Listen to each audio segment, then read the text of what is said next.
Hey guys, thank you for joining us for another exciting episode of Yoml. This is the Year of Magical Learning podcast. Today we are bringing you 247, Reflection 247. And this one is a new book, but it's going to have a two-part reflection. So this is part one of two. So let's get on with this book. Yeah, this is an interesting book.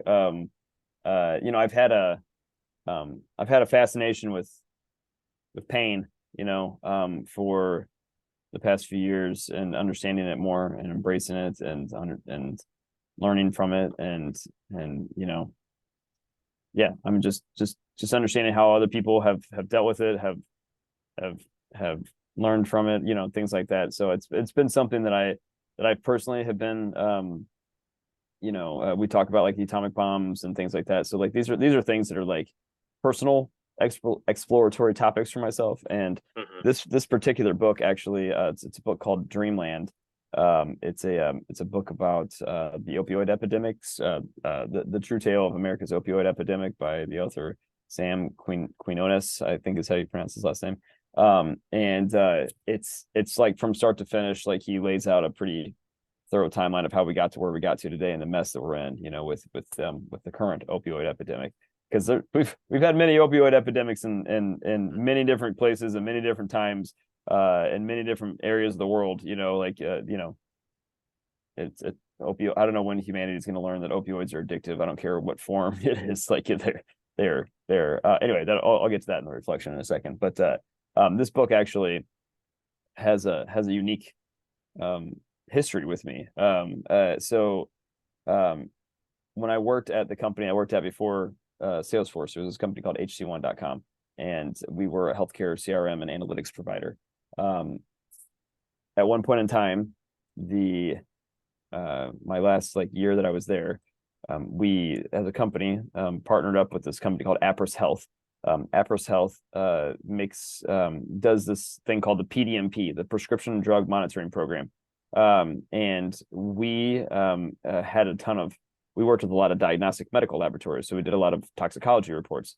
We had a ton of toxicology data that would flow through our platform every single day that we were processing directly from their laboratory information system management tools they had, the LIS tools. So the theory was, our CEO of that company partnered with the CEO of Appriss Health. The PDMP is what every prescriber has to log their prescriptions into. It's like by federal law, basically. It's a technology tool. That's what Appriss Health does. Is they're the technology that does all the prescription drug monitoring program management, I guess. And so the theory was, if we can combine the toxicology reports with the prescription drug monitoring program data, that we could then maybe take those analytics and intelligence and do like an analysis of each patient that we could directly put into the EMR with some like real-time reporting and analysis as to, are they compliant with what they're supposed to be taking, and what the toxicology shows up, and what's their track record, what's their history is, yada yada yada. So there was this product that the two CEOs of our two companies, they were like, hey, I think this would be like a game changer for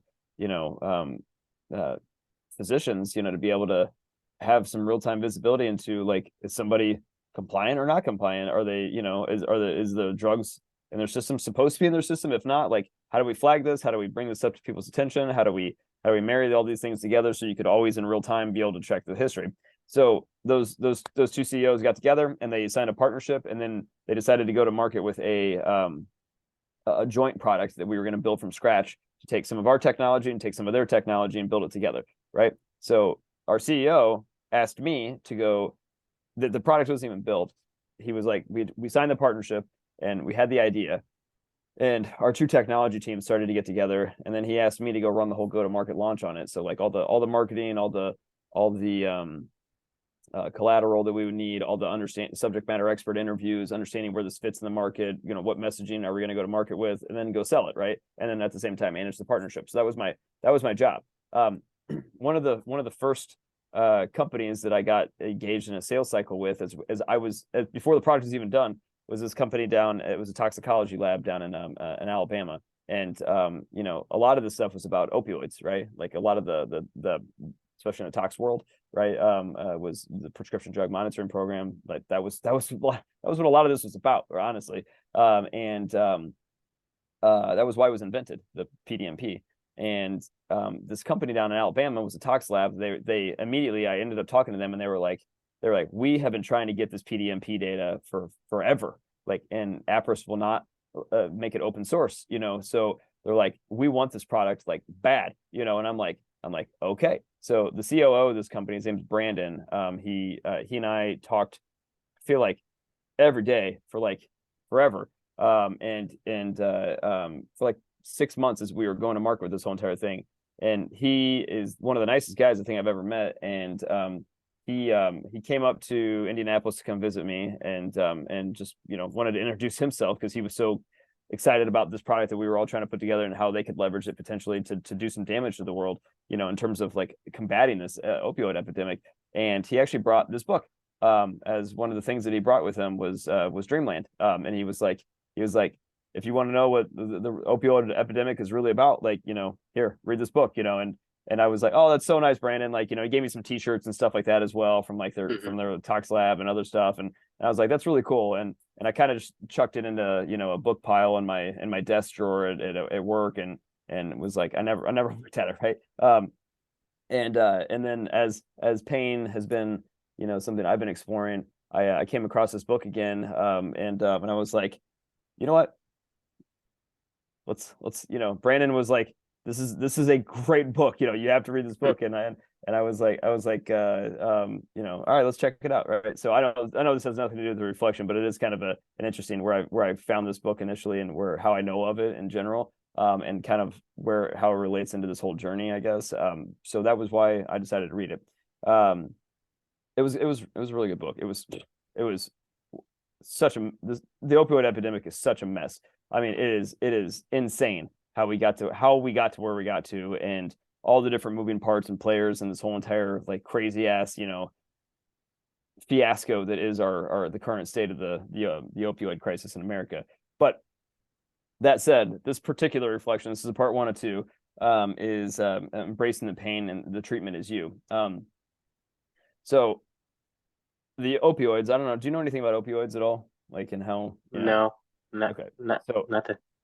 So I read another book at one point in time. It's called 10 Drugs. I think, have we talked about 10 Drugs already? Have we already done that one? Okay. Yeah, we have. Yeah. So 10 Drugs, it's a great book as well. And it was about one of the drugs that it talked about was opioids, just in general, like in poppy seeds, and how, you know, the history of, you know, from ancient, you know, people to today, and how it's been leveraged and used and throughout eternity. Really, I mean, this is one of the oldest drugs out there. I mean, ever, like the opioids and poppy seed plant, you know, based opiates, you know,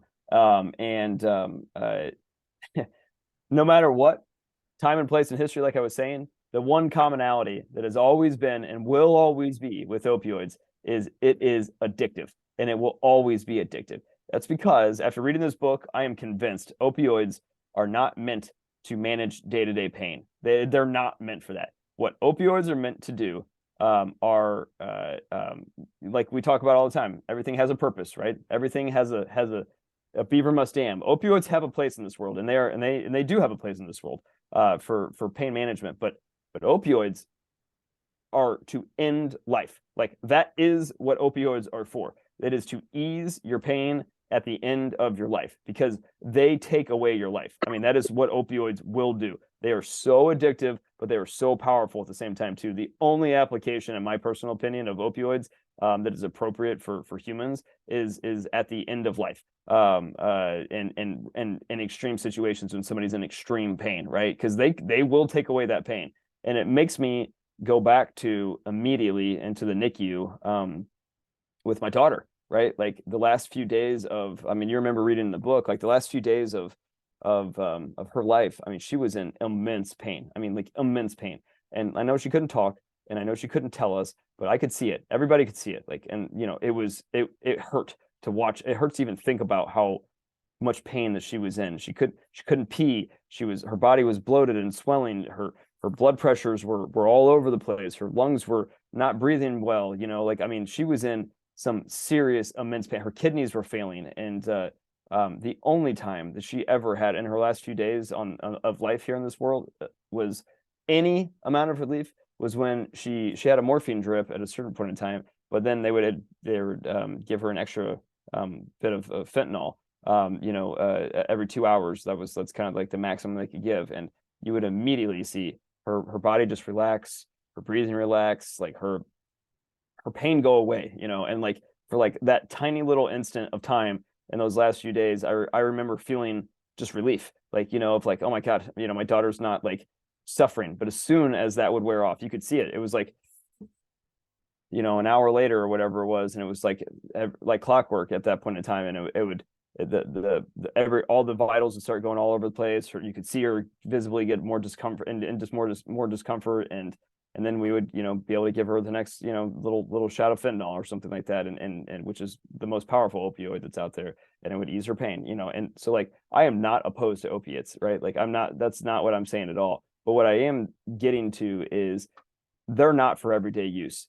They are for situations like what Amelia was experiencing, because these things are incredibly powerful and they can be a help to humanity in that situation. So where does this go back to in terms of like what I learned from it? This is about embracing the pain. Like so much so in this world, we turn to things like opioids or to other drugs, benzos, which are like, Xanax and things like that, or other incredibly powerful drugs when we're in pain, man. We are in pain, obviously, right? Like, I mean, nobody wants to be in pain. It hurts when you're in pain. I mean, it is painful. Like, it sucks. Like nobody wants this stuff, right? But here's the thing is like there is nothing in this world that can take away pain, like and that is just an everyday chronic pain, other than yourself. And like that is it. You have to be, the pain is a signal, a signal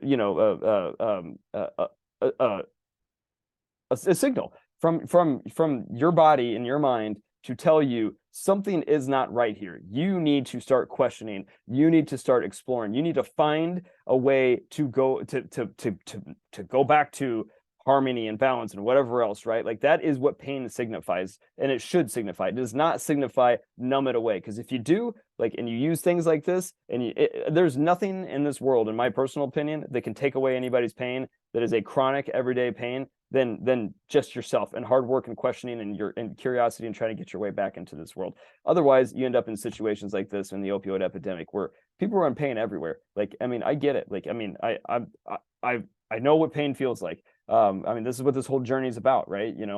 I get it. It sucks. It's awful. It's horrible. Nobody wants to be there. But at the same time, like, there's no magic bullet out there. The only treatment is yourself, in my opinion, for pain. If you want to get through it, you got to go through it, and you got to go question and start to find answers for yourself. Otherwise, you might as well, got to keep moving forward. Otherwise, you might as well just die, because opioids will stop you cold in your tracks. I mean, that is the draw of opiates, right? It is just euphoria. You just lay down and your whole body relaxes, right? You don't do anything. Opioids stop you from doing anything. That is the whole point of opioids. But the whole point of life is to keep moving forward, right? So like that's the disconnect for me. And that's why this title is Embrace Your Pain and the treatment is you. So I'd love to get your thoughts. I'll pause there. I think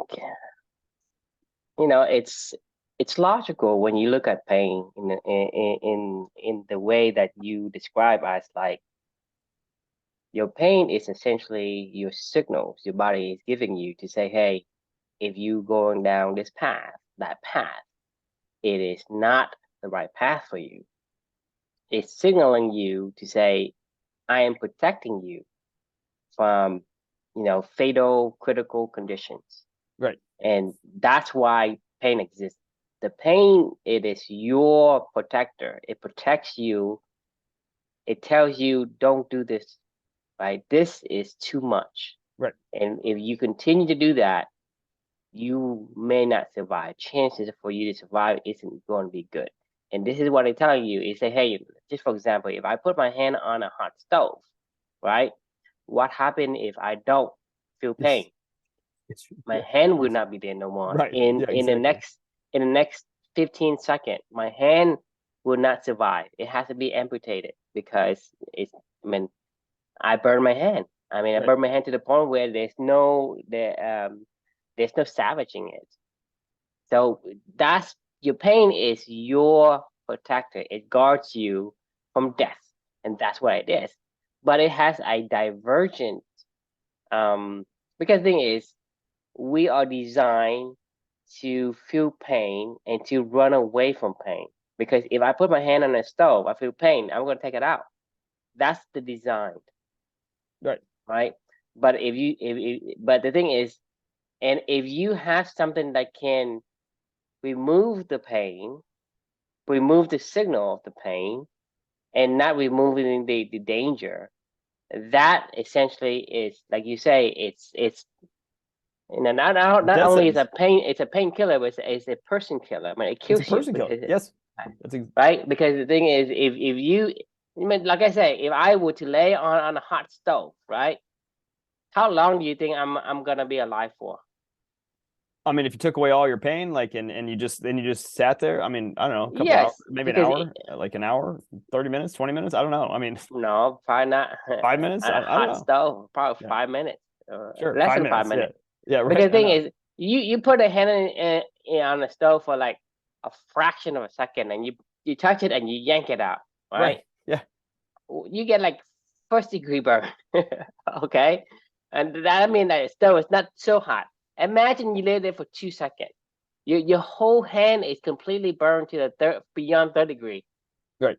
So what I'm saying is, the pain is a lot designed to keep you alive, and we are conditioned to ease the pain and then run away from pain. That's the natural design, right? By nature, that's designed to Right. do that. Now you have this intervention of opioid, which only does one thing, which is cuts the signal of pain to your brain so that you don't get the signal. Just like, hey, I you live in the jungle, right? And you have a bunch of people together, like the community, and you have a bunch of people, that go out and do the night watch, and then you go to sleep. Mm-hmm. And you essentially tell the people who go watch, like, even you see anything, don't tell me, right? Because I don't want to hear it, right? I don't want to hear the headaches of the problems, or the saber-tooth tigers and come and kind of like destroy my home and eat me, alive. Right. That's, in a way, could be pain, but you don't want to hear it. So imagine that. So that's devastating to use opioid as that. Like I said, Right. there's places for opioid, but it's only in the last resort to say, hey, let's ease the transition. But to Right. me, based on what you're saying, is that's the only situation where I would see opioid can be of use, because unless you don't want to live anymore, pain is essentially your feelers. Yeah. It is your scouts is telling you, hey, I have sensed these things, and I'm sending it back to you. All these different um, information that you supposed to be processing. And the reason for that is you want to optimize your life on Earth. It's self-preservation. That's the, I guess, the ultimate directive for each of our individual species, is to survive as long as we can. And that's the directive that is so primitive, and it's so strong in our gene, that's what it does. So naturally, pain is something that it's gonna prioritize over everything else. When you So have pain, you don't feel hunger, you don't need anything else, right? right. You're talking about, and that's the thing, is um when you're in pain, right? You would give anything to get rid of it. Yeah. and and that and that's That's the design. thing. Right. Exactly. That's the thing, is like, we talked about this the past multiple weeks now with the whole antibiotics situation with my son, of do no harm, right? Like you walk into a physician's office and you say, Doc, I'm in fucking pain. Like, I mean, I'm in either emotional pain or physical pain. Like you and I, like you've talked about this. You have like shoulder pains and other things. Like I just got back from a tennis match right before this, and my lower back is killing me, and my shoulder is just like I know it's gonna be a long night's sleep every single time that I play a match right before I go to bed, and I sleep on my side, and I know my shoulder is gonna be in pain. I'm gonna wake up tomorrow and go on a run, and the first quarter mile that I run is going to be, oh my God, like as my back like slowly starts to limber up and my legs start to move. But like, yeah, sure, I could pop an opioid or whatever. But the thing is I would never leave the couch. Like, if I did that, because like the whole point of it is to stop you, or if you're like a football player or something along those lines, think about all those people, they would have like these little candy bowl dishes of keep popping. They would literally just pop opioids all day long and go out in the field, and they just destroy their bodies because their bodies are telling them, hey, take it easy today, Chris. Like you can't go run really, really hard tomorrow. Like you need to oil, like let your body get lubed up and maybe I take a mean, nice it's little just jog. it's just like I just say, if you put your hand on the stove, right, you have about 30 seconds before your hand is completely gone. And right. so the pain is telling you to stop doing whatever you're doing, right? I mean, Like so when you look at like playing tennis, right? They say, hey, I played 2 matches or 3 matches or I played 3 days in a row, right? My shoulders is telling me that, hey, I can't take this anymore. yeah, So I shouldn't play the next match, right? Regardless of how much I wanted to, you should not play the next match because it's telling you to preserve your life. You need to stop doing what you're doing, and there right. are certain things that um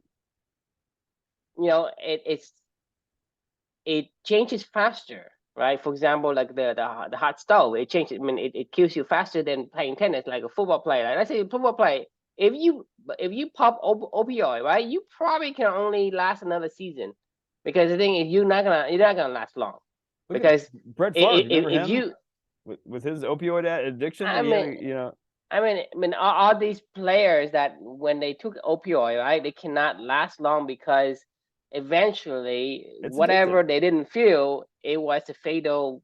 It's a tipping point. It tipped over to the point where your body cannot repair itself anymore, and then that's it. It goes downhill. I mean, it's a so the funny thing about opioids, of what I've learned, especially in this book and just my experience with, because I've dealt with a bunch of pain management doctors, with the products that we were doing for that year of my life. I mean, I talked to probably 200 pain management doctors or something like that in my time, because we were selling directly to Mm-hmm. pain management professionals, and one of the things that I've learned about opioids through that whole process is like it's the weirdest drug ever, because like you think of like cocaine, or you think of even alcohol, or Molly, or whatever, party drugs, right? Like it brings people together most of the time, usually. I mean, there is some certain circumstances where you can go spiral downhill or whatever, but most of the time those drugs are usually a community uniter, and bringing people together. Opioids are the weirdest thing ever, because they are a drug of isolation. You don't do opioids with a bunch of people. Like you do it by yourself in your room, because you just fall asleep, you just pass out, like what I mean. Like it's not a I it's mean, not a it's a drug of disconnection. It it is disconnects it you. that's its job, It that is its purpose, it is to unplugs you. It unplugs you. Like you don't right. feel anything, right? And the thing is, the like you say, the funny thing, I don't know if the right word, but the funny thing about Ironic thing, ironic thing is that um opioid, right, it is so addictive. It's not addictive because it disconnects you. It's just addictive because you want to get away from pain. Because when right. I was when I was in a diabetic condition where it's very severe, right, I was in pain all day long. If I would have discovered opioid, I would have taken it. For sure. Yeah. Because the thing is, like I told you, you would do anything to get rid of the pain, right? Because the Oh thing yeah. is, when you put your hand on the stove, you know to yank your hand away right away. But when you get into this chronic pain, right, how do you fix it? Right? You ask the questions, and you put in the work, and you go and you problem solve for yourself. Like that's how you really fix it. But the That's why I thing said the is, treatment is the you. thing is that the pain to me, like I say, fortunately, I don't know what opioid is. I don't know what cocaine is. I don't know what things are, and I don't have the ability to get to it. But if I had the ability to get to it, I would have taken it. Yeah. I'm telling you, like I said, anyone can tell me, hey, I'm gonna smoke my cigarettes, and if I die, I die. You, you stupid fuck. You don't know what pain is. Thing is, you're not gonna die right away. You're gonna have lung cancer, or you're gonna have whatever. It's going to be miserable. You're gonna Right. be so miserable, more miserable than you would. The thing is, you look forward to death. Okay, Right. Right. I guarantee you look forward to death Yeah. because Like cancer. pain is Like cancer pain sucks is so no much. joy. Pain Right. is no joy. Okay, you had pain. You have the stomach bump. You know what pain is. This is like to the point where you try everything. You're at a dead end, and you don't know what else to do. And if somebody tell you, hey, this thing here, it is bad for you, Solve your but it will take problems. away your pain, Right. I would Right. have taken it. Right. Fortunate for me, right? There's no cure for what I have. Right. I have restless leg syndrome, meaning that my legs is like it feels like I walked around the mall for 3 days straight. You think about that feeling, and it never goes away. That's you done like shopping with your wife before, right? You Yep. know the feeling of your legs are completely tired, like as if you're walking around the mall for Hmm. 3 days straight. That's the pain you have, and you can. There's nothing you can do to alleviate. You can't even touch it and feel a distraction. You can't even distract it because it's from within. Right. That kind of pain and the shoulder pain and everything else you have, right? To me, that is nothing compared to what your daughter went through. But for me, at that moment when I was in that pain, I would have taken it. Even now, I'm telling you, I would have taken it if I was still in that condition. Because my I shoulder, I don't my blame you. hand is got. It felt like it's gonna fall off. Okay, and my foot, right, my feet, my legs is restless leg syndrome, right, Right. and my body is always hot, like as if I'm being like cooked in an oven. That's the pain you're living with. Right. And so at that condition, you would have taken. I would have taken. Right. I, I just didn't. I I would just have too. Yeah. I just didn't know that opioid was a solution. Therefore, for me, as far as I'm concerned, there was no solution. Right until I found this carnivore diet that I went on, and then I got better because of that. But Right. but to your point You is had the that problem solved. the treatment is Right. Right. you treat it. Opioid is a treatment because without you telling me what opioid is, I wouldn't have known what opioid is supposed to do. And if I only have gotten the information from online or so from other people say, hey, this is how people manage pain, I would have taken it. I wouldn't have seen the effect, and I would have been. I That's how probably won't be alive. I won't. that's how these pill mills started. That's how this whole thing started. That's how the opioid epidemic. Actually, the opioid epidemic is it's really fascinating. This book is really fascinating. There was this guy, I don't even remember his name, and I think it was sometime in the 80s or something like that. That he wasn't even writing a medical, you know, journal like published article. He was just writing a quick article. I think they asked him to do this in like the New England Journal of Medicine or something like that. And he did this study, like one study with one small tiny, like 50 people or something like that. I'm probably butchering the statistics, but just know it was a very small study. It was not scientifically done. There was no control. There was no large group of people. It was just they somebody asked him, like, did you see people that were given prescription drugs and opioids in the hospital? Did you see those people then walk out of the hospital and then years later have an addictive, develop an addiction? And he was like, no, I can say that in this small subset of people that were treated with opioids at in the hospital, that they did not, like the addiction was not a concern, I guess, statistically, for that subset of people. So he wrote this thing and he published it in the New England Journal of Medicine as like a favor to somebody. He wasn't even like writing, like he was just answering a question or whatever. I can't remember exactly the scenario, but Purdue Pharma, I'm sure you've heard of Purdue Pharma, right? Like the bad boys, the family that who owns Purdue Pharma? What's their names? Uh,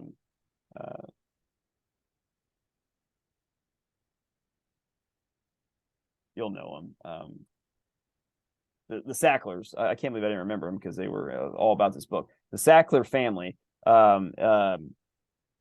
is like hated and villainized and been sued like crazy, and Purdue Pharma's been sued like crazy for this opioid crisis because they took that one tiny little piece of literature that was published in the New England Journal or the whatever the journal was that it was published in, and then they went to all these doctors and they're like, see, it's not addictive. I promise you. OxyContin is, our drug is not addictive. They studied it. Like, it's not, there's low risk for addiction. So doctors, being doctors, like they want to take the pain away. I mean, like, my God, like everybody, if somebody came to you in pain and you knew, hey, this will help True. Like True is in immense pain, like right now, right? He is suffering, and I don't know how else to solve him, but I can take away his pain right now and, buy him some more time to go do whatever he needs to go do.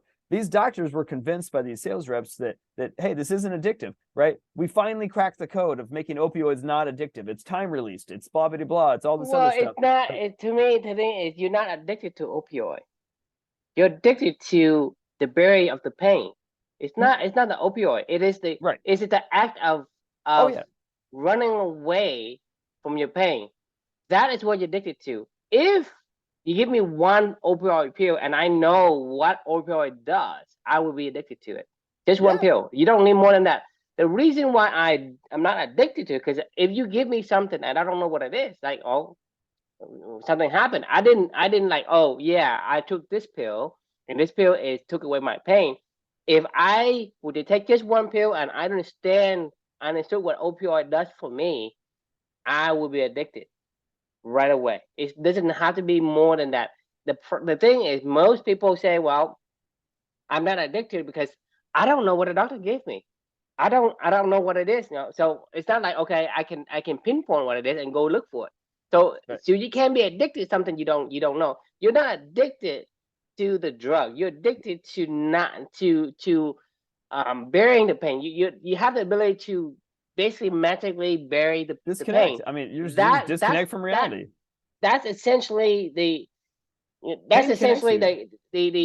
magic pill of poof, or your pain's gone. So the thing is, like I say, you're not addicted to opioid. You're addicted to the fact that you don't have the pain anymore. So the people who have experienced pain, and the moment you took it away, right, and they know how you did it, they say, that's what I want. I want that same thing over and over and again. If you think about everything that we've been talking about, pain connects you to the here and now, like always, right? Like the here and now is painful a lot of times, always. Like, I mean, whether it's a low pain or dull pain or an immense pain, like, I mean, the pain connects you to the here and now, and seeing you have to address what's going on in the here and now. Like the opioids, their purpose is to disconnect you entirely from the here and now. Like that is euphoric, I mean, like, my God, like, can you imagine you're just floating off into your the universe, right? Because you're not solving the pain, because the thing is, the pain is essentially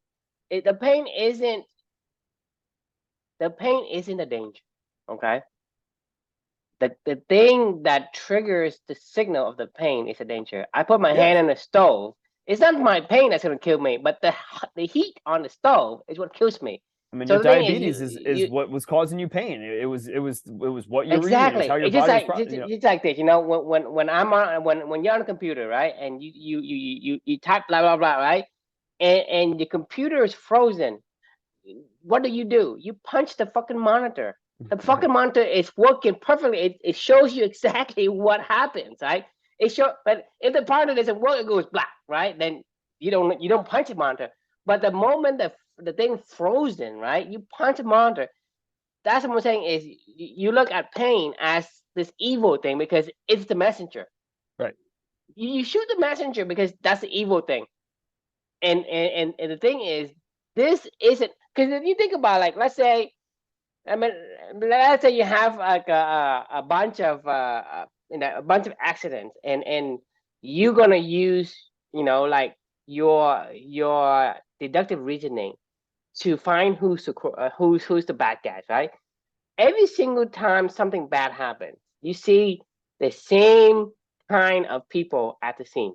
So these are the bad people. You're looking at the firemen, the policemen, the medical staff that's trying to save you. every single time that you have a bad thing happen to you, these people appear. So by deduction, you can say the doctors, the nurses, the firemen, the policemen, all these people, they somehow caused the accident. They somehow caused the issue. So you shoot the messenger because they are there to help you. Pain is there on your side to Right. say, don't do this. So for me, you're running away from the messenger, not the real cause of what the pain is triggered to send you the message.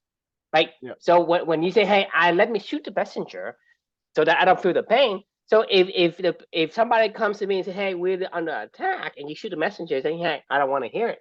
So is that not gonna get you beheaded just because you Yeah, man. the invaders aren't coming, We right? You think about it. Are the we've invaders coming if you shoot the messenger? If the messenger comes back and say, "Hey, we have seen invaders coming. Invaders coming. We gotta figure it out." Blah blah blah. You frantically, no, boom, you shot the messenger, the pain, right? And you shoot the messenger. You basically you put them down. So right. my question is, in reality, would the invaders still will come just because you shot the messenger? Yeah, of So course. my question is, That doesn't if I stop it. put my hand on the hot stove and I use opioid to bury my pain, would the damage still happen? So It that's does, something you and have not to not only that, understand. when it wears off and you wake up and your hand's still on the stove, and if you're still alive, you're like, well, shit, like I need to take another one of these pills, or I But need to that go but shoot that's up. but that's a point if people misunderstood that the role that these things play. When Right. people say, you pain, you run away from pain, you misunderstood what pain is role in your Yeah. in the environment that it plays. It's so hard though. I mean, I look, I get it. Like this is such like you hear all these days the words like mental health crisis in this country, right? Well, like, what's our solution for that? Our solution is to medicate people, give them Zoloft, give them, whatever other antidepressant or whatever other benzo or whatever other, we just medicate ourselves away. It's no different than the whole Brave New World conversation we were having a few weeks ago about Soma and like that this miracle drug that's like not addictive, but like basically Soma is like what we're trying to get to with like opioids, you know what I mean, in a weird way. And Hmm. maybe we will someday, where you have this perfect drug that just keeps you at an even keel, and like you don't really care, but you care, but you're still present, but you're not, like, and like, and it's all about stability, stability, right? Whatever. Like it's like maybe we get there, but the point I don't is they're think so. missing I they're don't they're think so missing the because point. If we no, do, we're the missing the point point. is the point is if you have stability and you don't have the ability to feel pain, your lifespan is short because you are violating the primary directive of who you Yeah, are, right. right? You If we you stop live as moving, we long as die. you could because that primary directive drives you to say, hey, the thing is like, why do you pay so much attention to the rustling in the bush? Because danger coming, right? So everything else, like if you ask me, hey, True, how's your day? Oh, nothing new, right? Right. You say, well, there's nothing new, there's nothing exciting. Well, the thing is, you want something new, something exciting. Usually, that's something that you have to deal with something stressful. I don't understand because that's what human natures are designed to focus on, and we focus on the I guess the wrong mechanism of how the role plays in each of these um I guess the pieces that fits together, and that's the misunderstanding. Because if you don't have pain, you will not. This is what I So wrote. so the thing is, so for like so the thing is, I've always told you that pain is not the answer. Don't embrace pain, and I still do that. Don't embrace pain. What I'm saying is, pain is something that is giving you a signal. You have to deal with We have to the problem solve. issue Right. the issue so that the pain doesn't ring on your head no more. Don't kill the pain because, right? Because the thing is, if I get rid of the pain, the problem's still there. Therefore, I'm gonna get killed faster than having the pain ring in my ear, right? Because my pain is telling me, hey, there's nothing more important than you to solve this problem right now. So for me, is don't embrace pain, but to alleviate the pain, but don't bury the pain. You have to deal with the thing that caused the Deal with the pain. pain, That's what I said. right? So Embrace don't it. Yeah. embrace the pain. Say, hey, I love pain.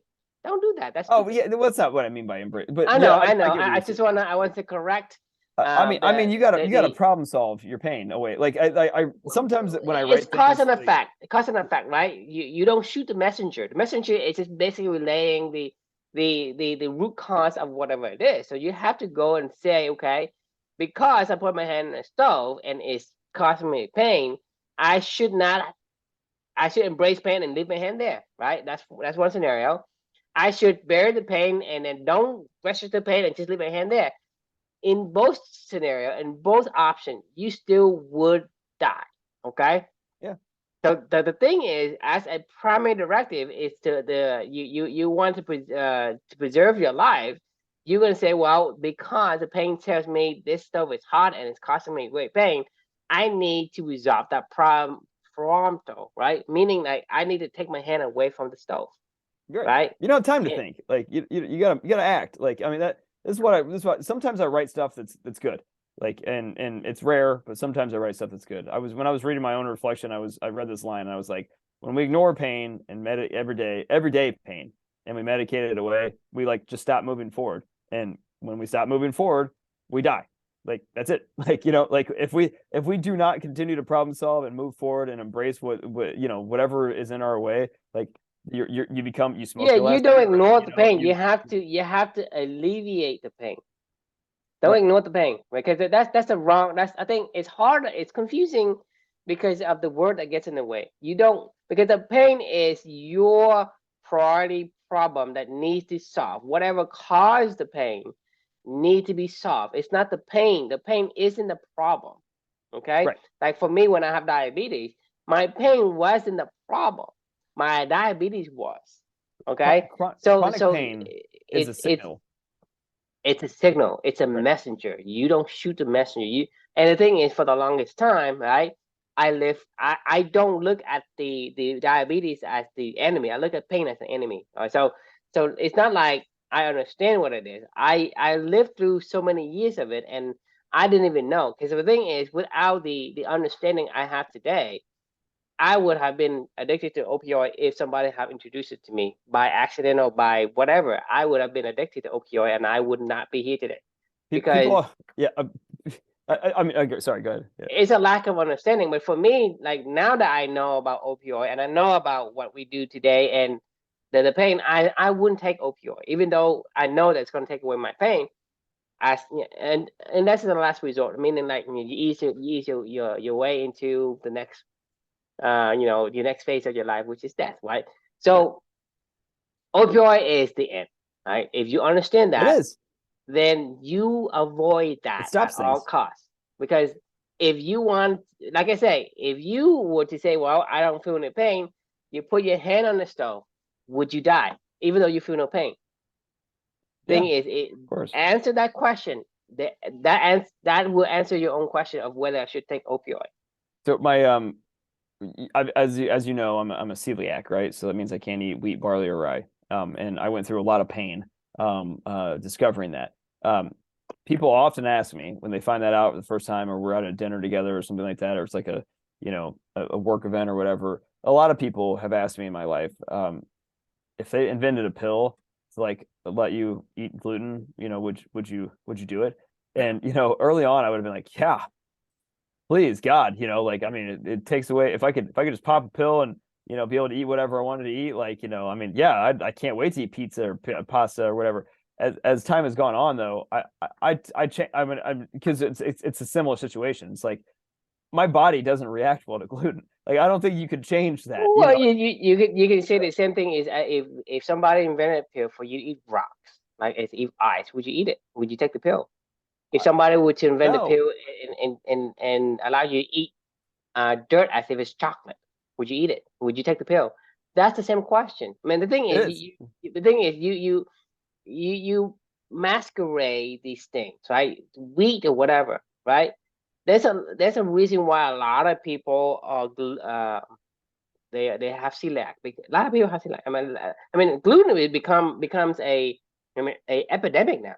we're not supposed to eat fucking wheat. We're not supposed to eat grass. Exactly. Like, I mean, Like I say, wheat is one of those things where, like I said, if I would we're not invent supposed to you a eat any pill, grasses. right? And you can eat dirt as if it's chocolate. Would you take the pill? So same thing with wheat. It's like, okay, you're not supposed to eat it because it's like, it's like grass or it's like dirt or it's like rocks. But for whatever reason, it has similarities to the other grains that we eat, like the legumes we eat. We can eat that, and some people rest the pain, and some people are basically bearing the pain. But that doesn't mean that it's not killing them slowly. Right. Yeah, no, for sure. I mean, yeah. Hey, look, Like I said, if if I put my hand on the stove, right, I'm driving this horse to death, but right. I'm beating this horse to death. If I put my hand on the stove, but I don't feel any pain, would my hand be damaged? Yeah, of That's a course. question you need to answer for yourself. That's I mean, that's like that's I what I'm said, it saying. should be obvious. It would destroy my intestines and my colon, and I would probably, like, I mean, I don't care what pill. You can't repair the damage that I do slowly over time to my body. But I mean, it's a good example of, like you're saying, if it doesn't change the damage that's being done, like by Exactly. masking the damage is done when there's pain, right? Like when you're doing something to your body, it doesn't matter if you can poof make it go away. Like the only way to make it go away is for you to problem solve your way out of it To and figure out remedy what. the cause. You have to Right, remedy the exactly. cause. So whatever caused the pain, you need to remedy the cause. It That's the only way. You cannot say, okay, I don't want to, take in the pain. I don't want to rush to the pain. I just want to bury it, right? When you bury the pain, whatever still happens, in reality, it still happens. You just refuse to um register in your head about these signals, and uh, that's what you're doing. It's like, it's imagine I move, like I said, you server the brain signals, right, that register these signals, neuron signal from the limbs and whatever, right?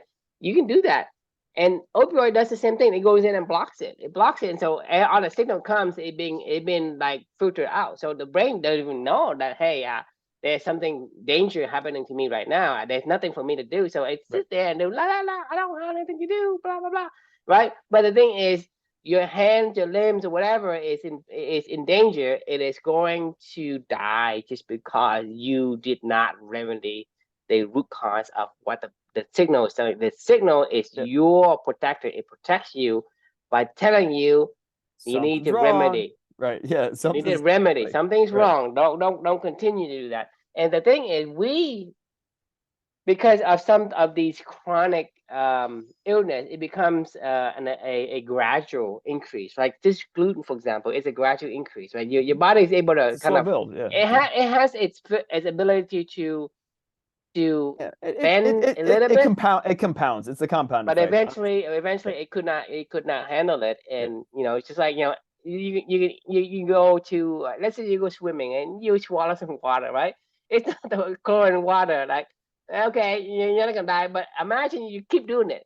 Yeah, if you drink, Eventually. you drink a chlorine glass of water every day, I'm sure it would compound into something really fucked up, to your Hmm. insides, Um, it you remember that story I told you about that when I first started having panic attacks and my doctor that I went there was like, Hmm. how's your relationship with God? Well, like that's what doctors should do. Like, if you come somebody I came to him in immense I was scared as shit, and I was scared. And I was in pain too. Like, I mean, I was scared. I was frightened. I didn't know what the hell was going on with my life. And he said the right thing, right? But like, but he also said medically, I mean, by law, I have to treat, your condition, whatever, this is right in front of me, because like I couldn't in my right mind let you walk out of here today without giving you some relief. But at the same time, like this isn't your problem. Like, and like that's that's a doctor. Like, like that's a medical professional that is guiding you to say, hey, Chris, like you need to go problems. That was a wake up call for you to go figure out what in your environment, what is triggering that, and why you're feeling fear, from doing the stuff that you've always done.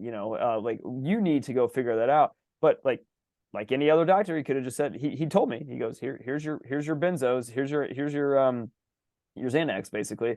And Xanax is almost as addictive as opioids, because it does Benzos do a very similar thing.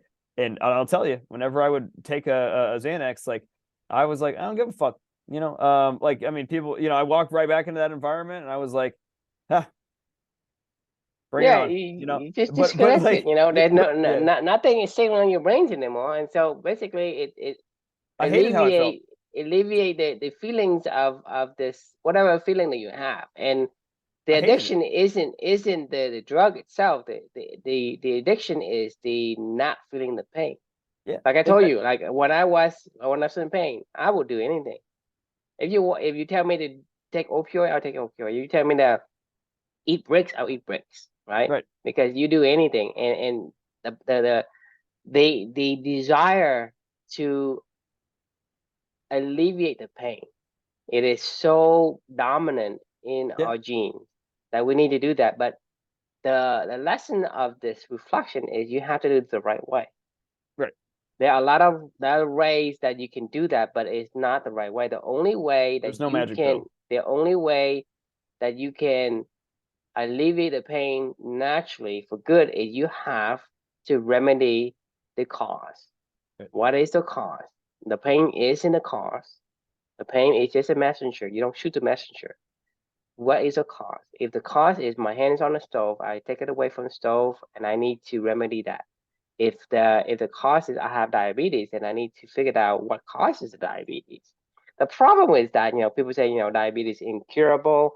And you don't know what causes it. I have diabetes for more than 25 years, and no one has ever told me what the cause of diabetes was. Blood sugar. I mean, sugar. No one's the doctors are not telling me that. Maybe they have some kind of oath not to rat out sugar, Well, I mean, right? what do they think that nobody's ever talked to you about what is doing to your body ever? I asked. No doctors would ever tell me the cause of what causes diabetes, right? That's wild. That's And awful. it's like they They have just gave you taken an insulin is oath. what they give you. They have taken a secret oath to protect the sugar or the poisons that, to me, like wheat is not something we should supposed to eat. We can eat it. We Sugar can. is not. Huh? We're omnivores, so we can eat it. But like we shouldn't eat it long term, right? No, you can eat dirt. Yeah, but yeah, that's right. You can eat dirt, but I'm I mean, asking you. sometimes there's nutrition in dirt. I mean, sometimes, you know. Yeah, and then you can eat dirt, but the thing is, why aren't you eating dirt right now? I So mean, so when you say you can, doesn't mean shit to me. I'm sorry.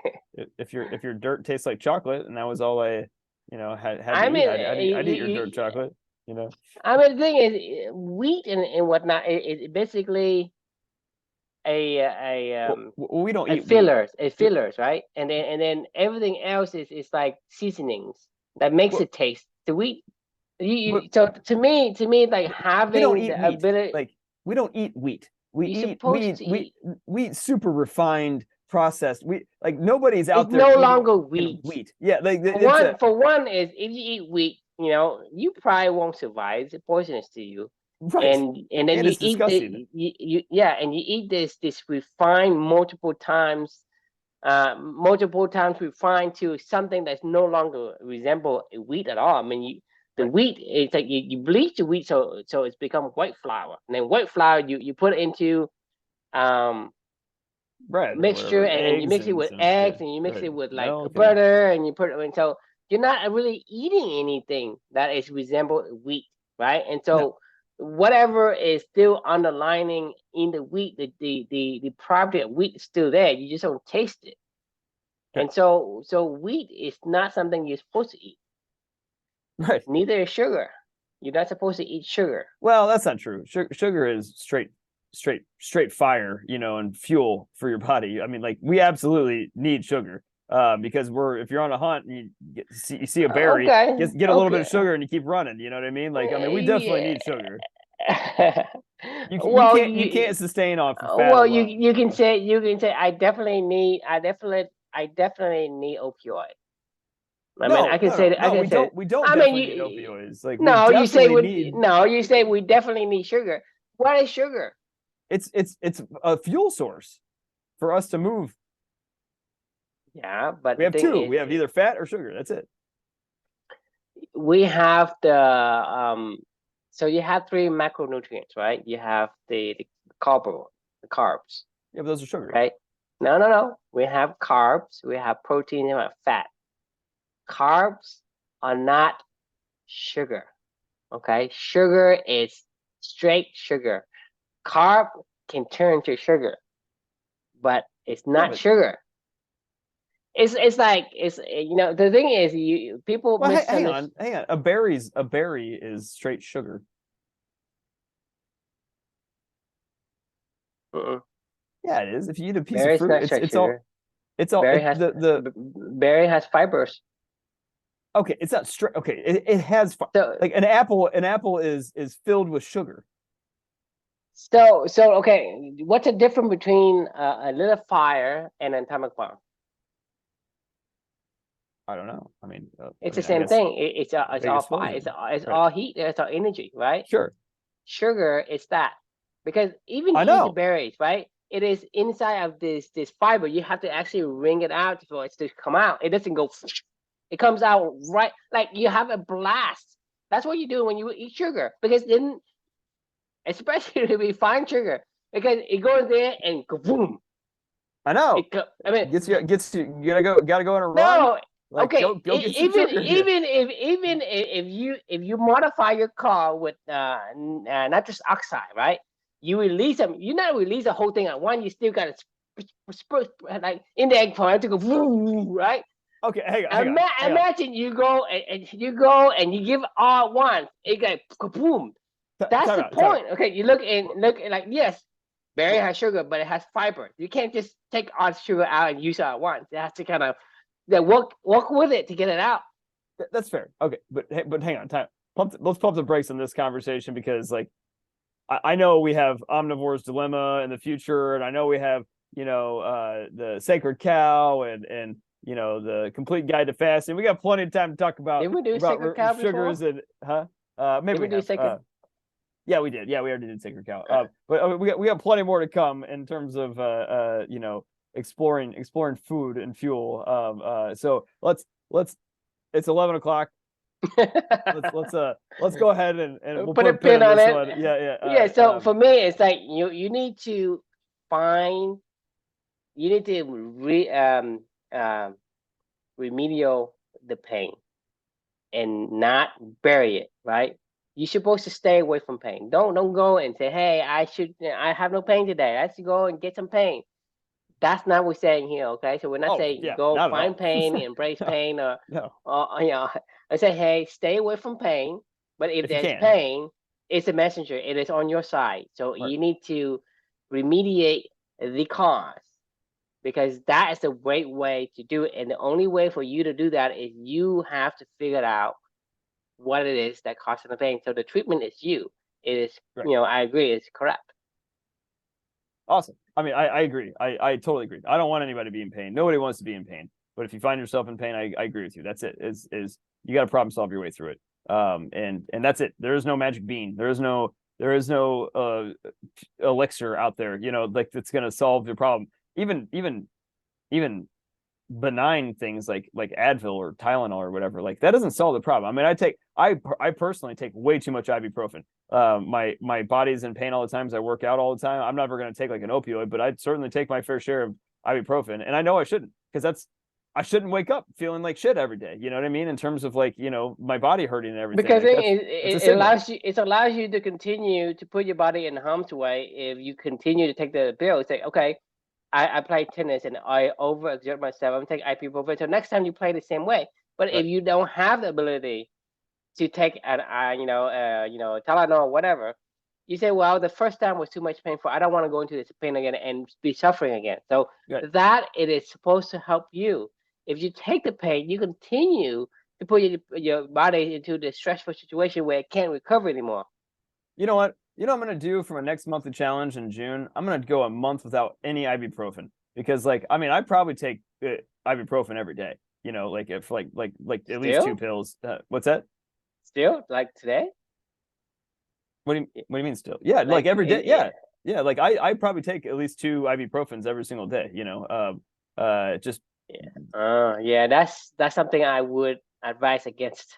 I agree. I don't want to. I mean, I wake up every morning and my back hurts or whatever, or I did a stupid hard workout that day, or I had a tennis match and my shoulder's sore or whatever. Like, I'm like, oh, I gotta get going today. So take like 2 ibuprofen or something like that. I mean, it's almost like I take it with my vitamins almost every single day. It's not every day, but it's probably 4 days a week. I mean, it depends on just how bad I wake up and You're borderline addicted to ibuprofen. Probably. I mean, yeah. I mean, like that's what I'm saying. It's like, I mean, I like this conversation, even benign things. There's no magic pill, and the truth is it doesn't do anything. Like like it doesn't. Like I know that it doesn't. Well, like, it doesn't help. Right. That doesn't mean that doesn't do any harm. Right. No, I agree. I need to stop taking ibuprofen. And being packer when you work, you say it Right. didn't do anything. No, it doesn't do any good. That's true. I mean, so it's you don't know what harm it does. That's true. I don't know what harm it does, to be honest with you, but no, I think that's I think that'll be an interesting challenge for me because like I actually I usually feel better when I don't take ibuprofen. Like It's for like same thing long. with coffee, right? I Yeah. drink coffee like I have 3 generations of my blood has I drink caffeine, right? To me, drinking coffee give you that boost, right? And body say, "Oh, boost," and I want to become addicted. And people are still doing it. People still tell you to drink coffee, right? I have drink coffee and I have more than 3 generations that I know of, right? Because I can't go back 3 generations because I don't know anybody past that. But 3 generations, right? We have drink coffee. I have drink coffee from the early age of probably like 10 years old, and I've drinking it for like 30 years, right? And it's one of those things where it's supposed to be, hey, good for you, but it's not. I Right. truly believe that it's better for you not to take it. Oh, I'm sure. It's a we could convince ourselves all day long that it is okay, but like it's a do no harm situation, Like the less that you can put into your body, the better, Like Yep. it's I mean without a doubt. So like anyway, all right, let's put a pin on it because I know we'll keep talking about, for another 20 minutes, but yeah, no, I agree with you. So all right, the question we can leave with everybody is, are you embracing your pain or are you running away from it? Thanks for joining, and hope you like this book. Check it out. I thought it was an interesting read if you're interested in exploring about this kind of topics. But yeah, we'll see you all tomorrow for the exciting conclusion for part 2. Oh, wait, is it tomorrow? Yes, it is. Yeah. Are we doing? There's a guest post. That was Snow's. That's not actually part of the journey. It's not a. Okay, we're not doing that tomorrow. Okay, No. we're doing the conclusion then. Yeah, we'll do part 2. Yeah, we'll do the actual next book in the series. That's good. Yeah. All right. Well, good night, everybody. We'll see you tomorrow.